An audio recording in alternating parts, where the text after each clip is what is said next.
அனைவருக்கும் அன்பு வணக்கம். தி வீக்லி பஞ்ச் இந்த நிகழ்ச்சியில் மீண்டும் உங்களை சந்திப்பதில் மிக்க மகிழ்ச்சி நண்பர்களே. இங்க கருப்பு அளவுடுங்க, எந்த விதமான தடையும் கிடையாது. சரி, அதை பின்னாடி பார்க்கலாம். நேற்றைக்கு பார்த்தீங்கன்னா பெரும்பாலான மெயின் ஸ்ட்ரீம் மீடியாக்கள், அந்த சேட்டலைட் சேனல் இதிலெல்லாம் பரபரப்பாக ஒரு செய்தி வந்ததுங்க. அதாவது எஸ்ஐடி சிறப்பு புலனாய்வு குழு கோர்ட் நியமிச்சாங்க இல்லையா, அவங்களுக்கு தகவல் கிடைத்திருக்கின்றது. சார்னு ஒருத்தர் இருக்காரு, இவருக்கு தருமபுரியில் இருக்கும் ஒருவருடன் தொடர்பில் இருக்கிறார், அந்த நேரத்தில் அவருக்கு இன்கமிங் கால் வந்தது, இப்படியெல்லாம் செய்திகள் வந்து கொண்டிருந்தன. இது நேற்றுக்கு சேனல் ஃபைவ்ல நிரஞ்சன் என்ன கேட்டார், சார் இந்த மாதிரி செய்தி வந்திருக்கேன் அப்படின்னும் போது நான் ஒரே ஒரு வார்த்தை சொன்னேன், இந்த மாதிரி அதிகாரப்பூர்வமற்ற செய்திகள் இதை பற்றி நான் பேசுறது இல்லை அப்படின்னு.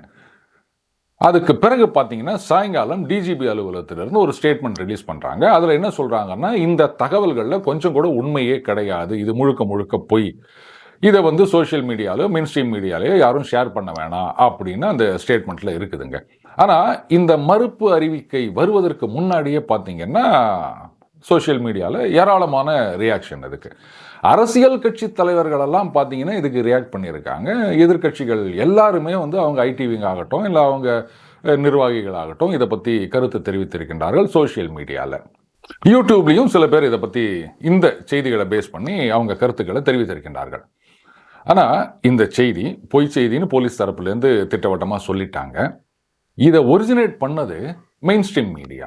இந்த மெயின் ஸ்ட்ரீம் மீடியாக்கள் மீது ஏதாவது நடவடிக்கை இருக்குமா அப்படின்னா அது நம்ம எல்லாருக்குமே தெரியும். அது மத்திய அரசாக இருந்தாலும் சரி, எந்த மாநில அரசுகளாக இருந்தாலும் சரி, பெரும்பாலும் இந்த மெயின் ஸ்ட்ரீம் மீடியாவுக்கு எதிராக எந்த விதமான நடவடிக்கையிலும் இறங்குவதில்லை. ஏன்னா எல்லா இடத்துலையும் எதிர்கட்சின்னு ஒருத்தங்க இருப்பாங்க, உடனே பத்திரிகை சுதந்திரத்தின் குரல் வலையை நெருக்குகிறார்கள் அப்படின்னு சொல்லுவாங்க. ஸோ அதுக்காகவே இந்த மாதிரி ஒரு கண்டிப்பு எச்சரிக்கை அத்தோடு நின்றுருவாங்க அரசியல் கட்சிகள் எல்லாம்.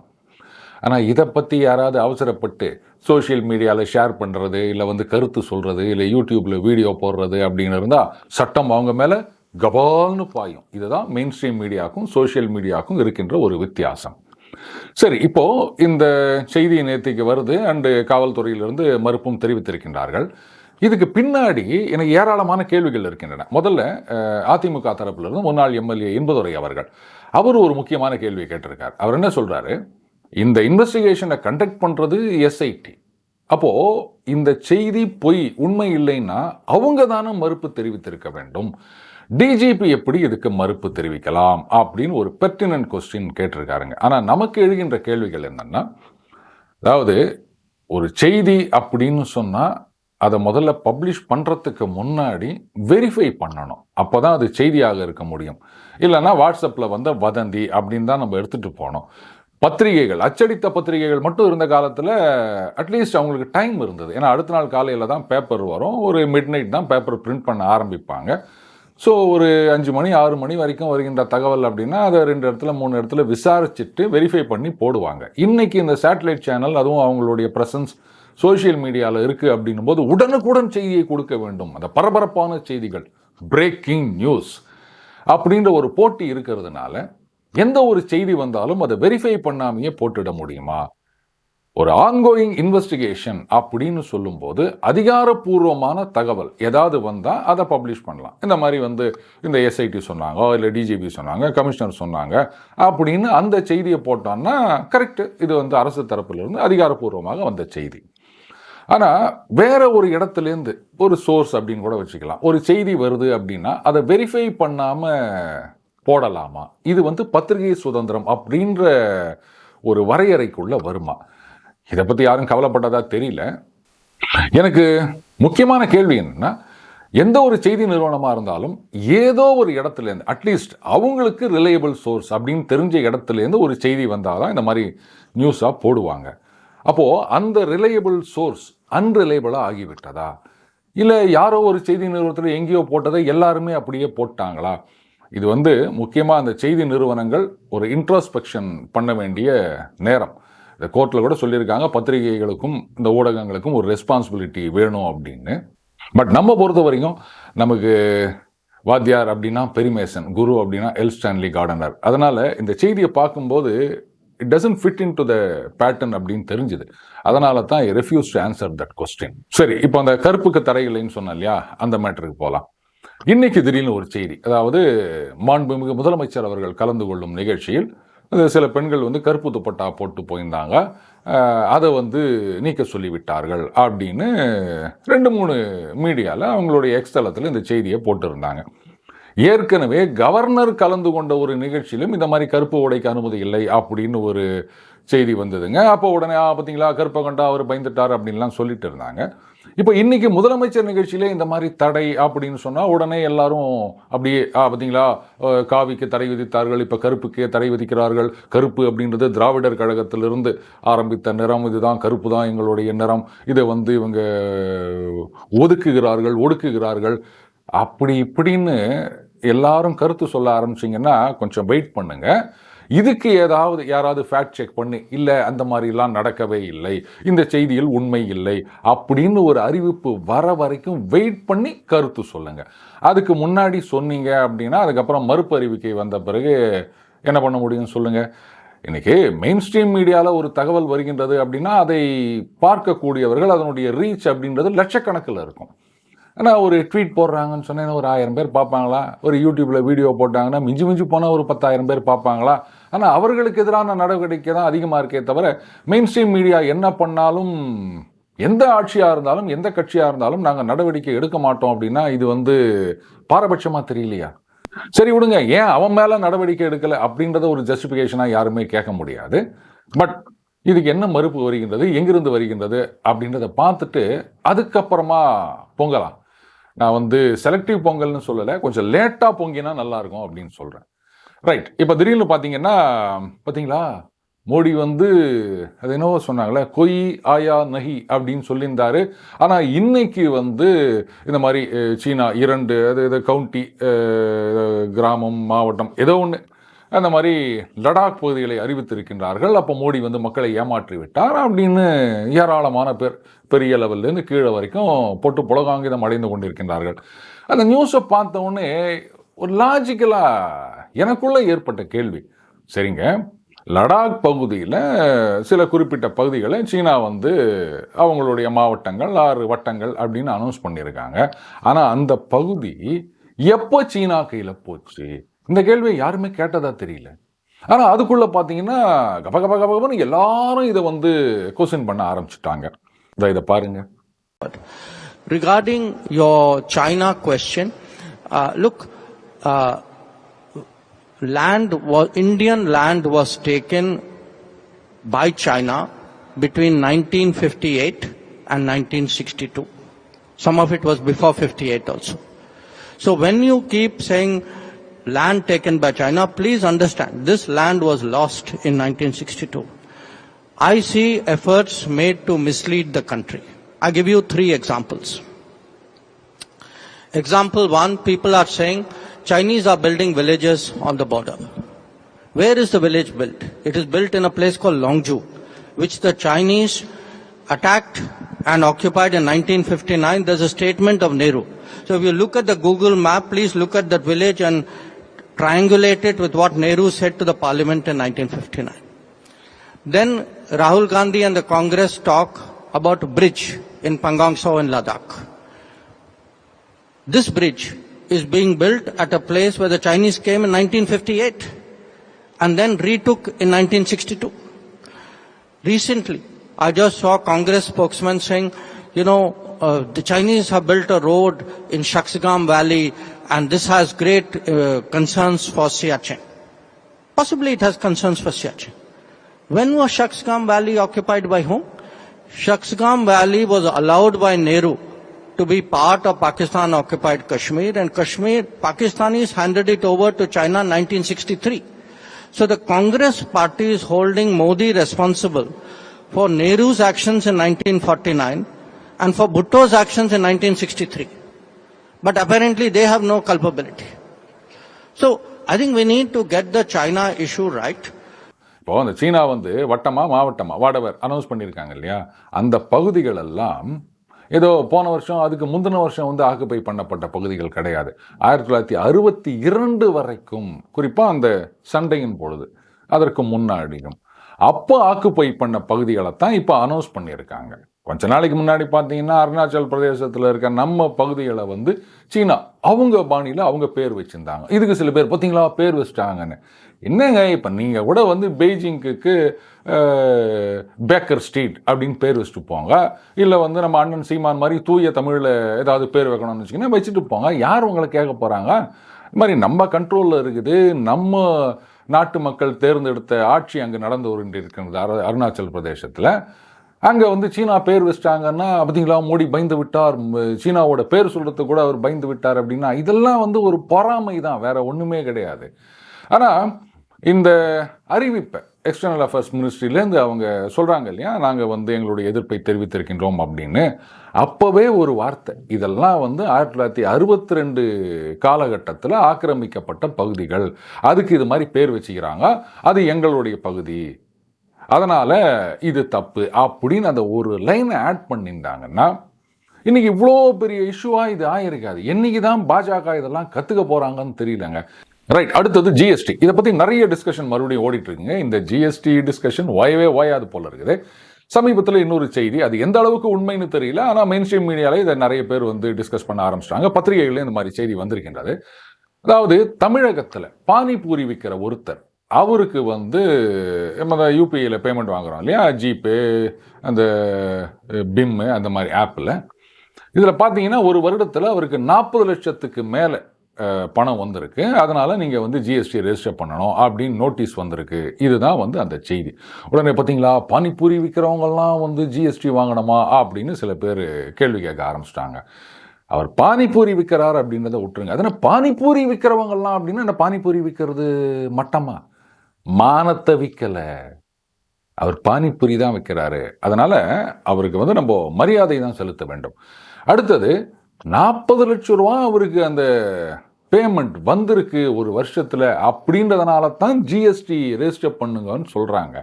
இப்போ அந்த பானிபூரியெல்லாம் அப்படின்னு பார்த்தீங்கன்னா எதனா சொல்ப மார்ஜின்லையா விற்க போகிறாங்க? குறைஞ்சது 50% ப்ராஃபிட் மார்ஜின் இருக்குங்க. அப்போது 20 லட்சம் ரூபா அவருக்கு ஒரு வருஷத்துக்கு வருமானம் இருக்கின்றது. இன்றைக்கெல்லாம் இன்ஜினியரிங் முடிச்சுட்டு ஐடிக்கு வேலை போனாங்கன்னா இனிஷியல் சேலரியே பார்த்தீங்கன்னா மேக்சிமம் ஒரு 3.25 இல்லை 3.5 லட்சம் இவ்வளோ தாங்க வருது. அப்போது ஒரு மாதத்துக்கு 25,000 30,000 வரைக்கும் தான் சம்பளம். 4 வருஷம் இன்ஜினியரிங் முடிச்சுட்டு அங்கே ஒரு ஐடி கம்பெனியில் போயிட்டு மாங்குன்னு காலையில் 7லேருந்து ராத்திரி 10 மணி வரைக்கும் உட்காந்து கோடிங் எழுதிங்கிறான் பாருங்க, அவங்களுக்கு இவ்வளோ தான் சம்பளம். ஒரு மாதத்துக்கு 30,000 ரூபா. இதில் வந்து பிடிப்பெல்லாம் இருக்குதுங்க. இந்த இபிஎஃப்ஓ, அந்த ப்ராவிடென்ட் ஃபண்டு, அதுக்கப்புறம் இந்த நியூ பென்ஷன் ஸ்கீமு, இன்சூரன்ஸு, இதெல்லாம் வேறு இருக்குது. இப்போது கையில் என்ன வரும்? ஆனால் 20 லட்சம் ரூபா ப்ராஃபிட் மட்டும் வருது அப்படின்னு சொன்னால் ஒரு மாதத்துக்கு குறைந்தபட்சம் 1,60,000 ரூபா லாபம். 25,000 30,000 வாங்குகிற ஐடி இன்ஜினியர் அவர் வந்து பக்காவாக டேக்ஸ் கட்டுவார். ஆனால் 1,62,000 ரூபாய் லாபம் வருகின்ற ஒரு பானிபூரி செல்லர் அவரை வந்து நீங்கள் இந்த டேக்ஸ் நெட்டுக்குள்ளே வாங்கோ, டேக்ஸ் கட்டுங்கோ அப்படின்னு சொன்னால் ஏன் எல்லாரும் கொந்தளிக்கிறீங்கன்னு எனக்கு புரியல. அதிகமாக ஒருத்தன் பணம் சேர்க்குறான் அப்படின்னு சொன்னால் அப்போ அவன் டேக்ஸ் கட்டக்கூடாது. ஆனால் இந்த ஆர்கனைஸ்டு செக்டார் அங்கே இருக்கிறவன் கம்மியாக சம்பளம் வாங்கினாலும் அவன் டேக்ஸ் கட்டினுக்கணும் அப்படின்றது எந்த விதமான நியாயம்? இல்லைனா ஒன்று அப்போ யாருக்குமே டேக்ஸ் வேணாம் அப்படின்னு சொல்லுவாங்க. இதெல்லாம் பைத்தியகாரத்தனமான ஆர்கியூமெண்ட்டு. அப்போ யாருக்குமே இன்கம் டேக்ஸ் கூடாது அப்படின்னா இனிமேல் எந்த விற்பனை வரி, ஜிஎஸ்டி எதுக்குமே வரி கிடையாது. யார் வேணா எதை ஒன்றா விற்றுக்கங்க வாங்கிக்கங்க அப்படின்னு சொல்லிட்டு போனால் எந்த கவர்மெண்ட்டும் நடக்காது. இந்த மாதம் 1000 ரூபா கொடுக்கறதுன்னு ரோடு போட முடியாது, பஸ்ஸு ஓடாது, கரண்ட்டு வராது, ஒன்றும் வராது. ஏன்னா அரசு துறைகளை பொறுத்த வரைக்கும் எல்லாமே நஷ்டத்தில் தான் ஓடின்னு இருக்குது. சர்வீஸ் செக்டார் அப்படின்னு சொல்லிட்டு வரி இருக்கணும். வரி இருந்தால்தான் ஒரு அரசாங்கம் நடக்கும். உலகம் முழுக்க இதுதான். எக்ஸப்ஷன் 1-2 நாடுகள், அங்கெல்லாம் வந்து ஏராளமான இந்த பெட்ரோல் வருமானம் அதெல்லாம் வந்துட்டு இருக்கலாம், அதனால் வரி இல்லாமல் இருக்கலாம். மற்றபடி உலகத்தில் இருக்க அனைத்து நாடுகளும் வரியை வச்சு தான் ஓடின்னு இருக்குது. அதை விட்டுட்டு 40 லட்சம் ரூபாய்க்கு டேக்ஸ் கட்ட சொல்கிறாங்கன்னா 40 லட்சம் ரூபாய்க்கு தானேங்க. அவர் என்ன வருமானம், இது பாருங்கள், அவங்களுக்கு வந்து 10,000 ரூபாய் வருமானம் வந்திருக்கின்றது, வரி கட்டுங்கன்னு சொன்னாங்க. 40 லட்சம் ரூபா அவருடைய அக்கௌண்ட்டில் வந்து விழுந்துருக்குது. அதனால தான் கேட்டுக்கிறாங்க. சரி, இதில் அடுத்த விஷயத்துக்கு வருவோம். பாருங்கள், அந்த பாப்கார்ன் இது வந்து வெறும் பேப்பரில் அப்படியே சாதா பேப்பரில் மடிச்சு கொடுத்தா ஒரு ரேட்டு, அதுக்கப்புறம் அதில் உப்பு போட்டால் ஒரு ரேட்டு, அதில் கேரமல் சேர்த்தா ஒரு ரேட்டு, பாப்கார்னுக்கெல்லாம் வரியா அப்படின்னு. ஏன் இதுக்கு முன்னாடி பாப்கார்னுக்கு வரியே கிடையாதா?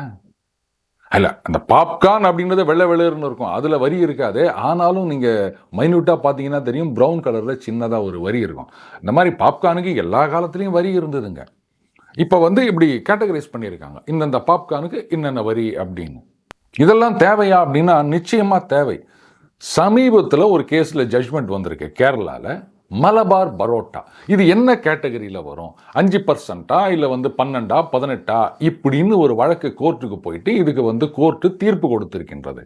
அதுக்கப்புறம் சாண்டல்னா என்ன, செப்பல்னா என்ன, இதெல்லாம் கோர்ட்டுக்கு கொண்டு போயிருக்காங்க. நம்ம இந்த தேங்காய் எண்ணெய் இருக்குது இல்லை, இந்த தேங்காய் எண்ணெய் உணவுக்கு பயன்படுத்துகிற தேங்காய் எண்ணெய்னா அதுக்கு எவ்வளோ டேக்ஸு, இந்த ஹேர் ஆயில், அந்த பெர்ஃப்யூம்டு ஹேர் ஆயில் இதுக்கு எவ்வளோ டேக்ஸு, இதெல்லாம் கோர்ட்டுக்கு போயிருக்குதுங்க. இந்த மாதிரி எத்தனையோ விஷயங்கள். பரோட்டா, சப்பாத்தி, இது ரெண்டும் என்ன மாதிரி கேட்டகரி, இதுக்கு எவ்வளோ வரி, இதுக்கு எவ்வளோ வரி, அண்ட் ரெடிமேட் சப்பாத்திக்கு எவ்வளோ வரி, ரெடிமேட் பரோட்டாக்கு எவ்வளோ வரி, ரெண்டுத்துக்கும் தனித்தனி வரி அப்படின்னு கோர்ட்டுக்கு போயிட்டு ஜட்ஜ்மெண்ட் வந்திருக்குதுங்க. அப்போது இது அரசாங்கமே வந்து க்ளீனாக கிளாரிஃபை பண்ணிட்டாங்கன்னு சொன்னால் யாரும் கோர்ட்டுக்கு போக வேண்டிய அவசியம் கிடையாதுல்ல, கோர்ட்டோட நேரம் மிச்சப்படும்ல. அது ஏன் புரிய மாட்டேதுங்க யாருக்கும்? பாப்கார்னுக்கு வரி போட்டாங்க, பாப்கார்னுக்கு வரி போட்டாங்க. இதில் இன்னும் சில பேர் ரொம்ப புத்திசாலித்தனமாக கேட்குறாங்க. என் நண்பர் கூட கேட்டார், சார் இது லாஜிக்கலாக தானே இருக்குது அப்படின்னு. அதாவது ஒரு பொருளை நான் வாங்குறேன், நீங்கள் விற்கிறீங்க, அப்போது விற்கிறவருக்கு தான் லாபம்லாம் வரும், கரெக்டா? அப்போ விற்கிறவர் தானே வரி கட்டணும், வாங்குறவன் நான் எதுக்கு வரி கட்டணும்? இப்போ ஒரு சின்ன உதாரணம் சொல்கிறேன். நானே ஒரு ஓவியம் வரைகிறேன் அப்படின்னு வச்சுக்கோங்களேன். ஏங்க நானும் வரைவேன், நம்புங்க. இப்போது நான் என்ன கணக்கு பண்ணுறேன்னா, ஒரு நாளைக்கு ஒரு ஓவியம் என்னால் வரைய முடியும். ஒரு ஓவியத்தை 500 ரூபாய்க்கு விற்றேன் அப்படின்னு சொன்னால் ஒரு மாதத்துக்கு 15,000 ரூபாய் என்னோட பொழப்பு ஓடும் அப்படின்னு பிளான் பண்ணிவிட்டு 500 ரூபா அப்படின்னு விலை சொல்கிறேன், நீங்களும் வாங்கிக்கிறீங்க. இப்போ இந்த டேக்ஸை பாருங்க, விற்கிறவர் அவருக்கு தான் லாபம், அவர் தான் கட்டணும் அப்படின்னு சொன்னால், லேட்டஸ்ட் விற்பனை வரி 10% அப்படின்னா, இப்போ அந்த 500 ரூபாயில் 10% 50 ரூபா. அப்போ நான் என்ன கணக்கு போடுவேன், நான் 500 ரூபாய்க்கு விற்றேன்னா டேக்ஸ் கட்டினது போக என் கையில் 450 ரூபா தான் நிற்கும். அது எனக்கு கட்டுப்படி ஆகாது, என் கையில் 500 ரூபா நிற்கணும், அப்போ தான் வந்து சரி வரும் அப்படின்னும் போது, அப்போ நான் என்ன பண்ணுவேன், ஆட்டோமேட்டிக்காக 500 ரூபா அப்படின்ற விலையை 560 ரூபா அப்படின்னு போடுவேன். அப்போது 10% வரி 56 ரூபா போக 504 ரூபா என்னாண்டு நிற்கும். ஸோ வாங்குறவர் கட்டணும் இல்லை விற்கிறவர் கட்டணும், எப்படி வச்சாலுமே வரின்றது கன்சியூமரான நாம தான் ஏதோ ஒரு வகையில் பே பண்ண போகிறோம். அவங்க விற்கிறவங்க பெரிய மனசு பண்ணி பரவாயில்லப்பா அந்த வரி எவ்வளோ இருந்தாலும் நான் கட்டிக்கிறேன் அப்படின்னு பேர் பண்ண போகிறது கிடையாது. கன்சியூமர் தலையில் தான் எல்லா வரியும் முடியும். இது கூட புரியாமல் வாங்குறவன் தானே வரி கட்டணும், விற்கிறவன் எதுக்கு கட்டணும் அப்படின்னு கேட்டுருந்தா இதெல்லாம் எங்கே போய் முட்டிக்கிறதுன்னு தெரியலங்க. இதுக்கு தான் நம்ம சொல்கிறது கொஞ்சம் அந்த 360 டிகிரியில் பார்க்கணும் அப்படின்றது. கேட்கும்போது எல்லாருமே ஏமாந்துருவாங்க, கரெக்டுப்பா இவர் சொல்கிறது அப்படின்னு. ஆனால் யோசித்து பார்த்தா தான் தெரியும் எவ்வளோ முட்டாள்தனமான கேள்விகள் இதெல்லாம் அப்படின்றது. அடுத்து ஒரு கும்பல் கிளம்பி நிற்கிறாங்க. இந்த பாருங்க, கார் சேல்ஸ் அப்படியே தேங்கி விட்டது, விற்பனை இல்லாமல் இருக்கின்றது, டாக்ஸ் டெரரிசம் அப்படின்னு. அதாவது நிர்மலா சீதாராமன் அவர்களை கடுமையான விமர்சனம் செஞ்சுருக்கேன் நான் பல நேரங்களில். ஆனால் எந்த விஷயத்தில் விமர்சனம் பண்ணணுமோ அதைத்தான் பண்ணணுமே தவிர ஒட்டுமொத்தமாக வாய்க்கு வந்தபடியெல்லாம் பேசக்கூடாது. சரி, கார் என்ன தான் சேல் ஆகிருக்கு அப்படின்னு ஸ்டாட்டிஸ்டிக்ஸ் எடுத்து பார்த்தேன் நான். அதாவதுங்க, இந்தியாவில் வந்து டேக்ஸ் கட்டுறவங்க மொத்தம் ஒரு 130 140 கோடி மக்கள் தொகை அப்படின்னா அதில் ஒரு 3 கோடி பேரோ என்னவோ தான் டேக்ஸ் கட்டுறாங்க. அதில் வந்து அதாவது இன்கம் டேக்ஸ் ரிட்டர்ன் ஃபைல் பண்ணுறவங்க அதில் ஆக்சுவலாக இந்த டிடக்ஷன்லாம் போக பே பண்ண வேண்டியிருக்குது அப்படின்னு பார்த்தா கிட்டத்தட்ட 10 லட்சமோ 20 லட்சமோ மேக்ஸிமம் அவ்வளோ பேர் தான் டேக்ஸ் பே பண்ணுறாங்க அப்படின்னு ஒரு கணக்கு நான் பார்த்தேன். ஆனால் இந்தியாவில் கார் சேல்ஸு, அருண்ஜேட்லி அவர்கள் ரொம்ப அழகாக சொன்னார் ஒரு தடவை, 10 லட்சம் பேர் தான் டேக்ஸ் கட்டுறாங்க ஆனால் 20 லட்சம் கார் விற்குது அப்படின்னாரு. அது அந்த காலத்தில். கடந்த 3 வருடங்களில் கார் சேல்ஸ் எடுத்து பார்த்தா 39 லட்சம் விற்றுருக்கு, அதுக்கப்புறம் 41 லட்சம் விற்றுருக்கு. இந்த வருடம் வந்து 43 லட்சம் கார்கள் விற்பனையாகி இருக்கின்றன. ஸோ அந்த சேல்ஸ் கிராஃப் அப்படின்றது கீழே போல. போன வருஷம் விற்றதை விட குறைவான கார்கள் விற்கல, போன வருஷம் விற்றதை விட 2 லட்சம் கார்கள் அதிகமாக தான் விற்றுருக்காங்க. அப்புறம் கார் விற்கல தேங்கி போச்சு அப்படின்னா நீங்கள் ஓவர் ப்ரொடக்ஷனு, அங்கே மார்க்கெட்டோடைய கெப்பாசிட்டி என்ன, எத்தனை பேர் வாங்குவாங்க, அதெல்லாம் யோசிக்காமல் நீங்கள் பாட்டுக்கு ஒரு காம்படிஷனை நான் 10 மாடல் ரிலீஸ் பண்ணுறேன், நான் இவ்வளோ வேரியன்ட் விட்றேன், அதை பாருங்கள் புதுசாக விட்றேன் அப்படின்னு நீங்கள் பாட்டுக்கு ப்ரொடியூஸ் பண்ணி மார்க்கெட்டில் கொண்டாந்து கொட்டினீங்கன்னா அப்புறம் அது தேங்கி தான் போகும். அதுக்கு யாரை குறை சொல்ல முடியும்?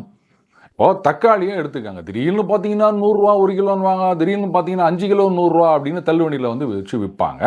ஸோ ப்ரொடக்ஷன் நிறைய இருக்குது, சப்ளை நிறைய இருக்குது அப்படின் போது ஆட்டோமேட்டிக்காக தக்காளி விலை குறையுது. வரத்து கம்மியாக இருந்ததுன்னா தக்காளி விலை ஏறுது. ஆனால் கார் விலை இப்போ சேல்ஸ் குறைஞ்சிச்சின்னு சொல்கிறாங்களே, எந்த கம்பெனியாவது கார் விலையை குறைக்கிறாங்களா? விற்றாலும் விற்கட்டாலும் அதே விலையை தானே வச்சு நிற்கிறீங்க நீங்கள். பதாக்குறைக்கு ஜனவரியிலிருந்து விலைகள் உயரலாம் இப்படின்லாம் வேற சில பேர் கிளப்பி விட்டுனுக்குறாங்க. அப்போது அந்த டிமாண்ட் அண்ட் சப்ளை அதை பற்றி நீங்கள் யோசிக்காமல் காரை ஏராளமாக ப்ரொடியூஸ் பண்ணி வச்சுக்கிட்டு ஐயோ கார் விற்கல நிர்மலா சீதாராமன் டாக்ஸ் டெரரிசம் தான் காரணம் அப்படின்னு சொன்னால் பைத்தியகாரத்தனத்தில் நம்பர் 1 இதுதான், வேற ஒன்றும் கிடையாது. இன்றைய புத்தக அறிமுகம், புத்தக கண்காட்சியில் அனிமல் ஃபார்ம் அப்படின்ற ஒரு புத்தகம், இது வந்து ஆங்கிலத்தில் ஜார்ஜ் ஆர்வெல் அப்படின்றவர் எழுதினாருங்க. இதனுடைய தமிழ் பதிப்பும் கிடைக்கின்றது. அதாவது கம்யூனிசம் அப்படின்றது என்னை பொறுத்த வரைக்கும் கம்யூனிசமாக இருக்கட்டும், கேபிட்டலிசமாக இருக்கட்டும், இல்லை சோசியலிசமாக இருக்கட்டும், எந்த ஒரு இசமாக இருந்தாலும் பெர்சே ஒரு நல்ல நோக்கத்துக்காகத்தான் எல்லாமே உருவாக்கப்பட்டது. ஆனால் அதை கெடுத்து குட்டிச்சோறாக்கினது மனுஷ பயிலுவா. எந்த ஒரு இசமாக இருந்தாலும் அதை நாசம் பண்ணிடுவானுங்க நம்ம ஆளுங்க. ஆனால் விலங்குகள் அவங்க பார்த்தீங்கன்னா அந்த காட்டு சட்டம் அப்படின்னு ஒன்று இருக்குதுங்க. அவங்களுக்குள்ள ஒரு சில விதிகள் இருக்கும். அந்த விலங்குகள் யாரும் அதை மீறுவது கிடையாது. எவ்வளோ மில்லியன் வருடங்களாக அதைத்தான் அவங்க ஃபாலோ பண்ணிட்டு இருக்காங்க. அதனால தான் அதுங்க ஒழுங்காக இருக்குது. ஆனால் நமக்கு தான் வந்து இந்த விதினாலே இதை தூக்கி போட்டு மிதி நாங்கள் ஏற்றுக்க மாட்டோம் அப்படின்னு சொல்கிறவங்களாச்சே. அதனால் எந்த ஒரு பாலிசியாக இருந்தாலும் ஆரம்பத்தில் ரொம்ப நல்லதாக இருக்கும். ஆனால் கடைசியில் அதை ஒன்றும் தெரியாமல் பண்ணுறதுல நம்மளை மிஞ்ச இந்த உலகத்தில் வேறு ஜீவராசியே கிடையாது. அதே மாதிரி தான் கம்யூனிசம் அப்படின்ற ஒரு கோட்பாடு. கம்யூனிசம்னு வெளிப்படையாக சொல்லியிருக்க மாட்டாங்க. அனிமல் ஃபார்மில் ஒரு விலங்கு பண்ணையில் ஒரு கழுதை, குதிரை, அதுக்கப்புறம் வாத்துகள், பன்றிகள், இந்த மாதிரி ஏராளமான விலங்குகள் இருக்கும். மனுஷன் அவன் வந்து நம்மளெல்லாம் எக்ஸ்ப்ளாய்ட் பண்ணுறான். அதாவது இங்கே வந்து முதலாளிகள் வந்து தொழிலாளிகளை அப்படியே சுரண்டி பழிக்கின்றனர், ரத்தத்தை உறிஞ்சுகின்றனர் அப்படின்னு சொல்கிறோம் இல்லையா. அதே மாதிரி அந்த விலங்குகள்லாம் ஒன்றா சேர்ந்து அதில் அந்த ஒரு வயதான கழுதை ஒன்று, அதுதான் வந்து இவங்களுக்கு அந்த கோட்பாடுகளெல்லாம் சொல்லிக் கொடுக்கும். அதுக்கப்புறம் இந்த மனிதரிடமிருந்து நமக்கு விடுதலை வேண்டும், விலங்குகள் எல்லாம் ஒன்றாக சேர வேண்டும் அப்படின்னு நல்ல நோக்கத்துக்காக சேர்ந்த அந்த விலங்கு பண்ணையில் இருந்த விலங்குகள் நாளடைவில் அந்த கோட்பாடுகள் எல்லாம் எப்படி சிதைந்து போகின்றன. ஒரு சில சக்திகள் மட்டும் எப்படி ஆதிக்க சக்திகளாக மறுபடியும் எந்த மனுஷனை குறை சொன்னாங்களோ அதே மனுஷன் மாதிரியே இந்த பன்றிகள் மாறிக்கொண்டிருக்கின்றன அப்படின்றத ரொம்ப அட்டகாசமாக எழுதியிருப்பார் அவர். அதாவது கம்யூனிசம் அப்படின்ற ஒரு சித்தாந்தம் சோவியத் ரஷ்யாவில் கொடிகட்டி பறந்தது. ஆனால் அங்கேயே இப்போ அது ஒன்றும் இல்லாமல் போயிடுச்சு. அங்கே போய் கம்யூனிஸ்ட்லாம் சொன்னீங்கன்னா அவ்வளோதான், ஒரு முறைப்பான் அவங்கள பார்த்து. ஸோ அதை வந்து பல ஆண்டுகளுக்கு முன்னாடியே எழுதினவர் ஜார்ஜ் ஆர்வெல் அவர்கள். ஸோ அந்த விலங்கு பண்ணை ஆர் அனிமல் ஃபார்ம், தமிழோ இங்கிலீஷோ, இதை வாங்கி படிச்சிங்கன்னா தான் தோழர்களை பற்றின ஒரு கம்ப்ளீட் அண்டர்ஸ்டாண்டிங் உங்களுக்கு கிடைக்கும். மீண்டும் அடுத்த வழி சந்திப்போம். வணக்கம்.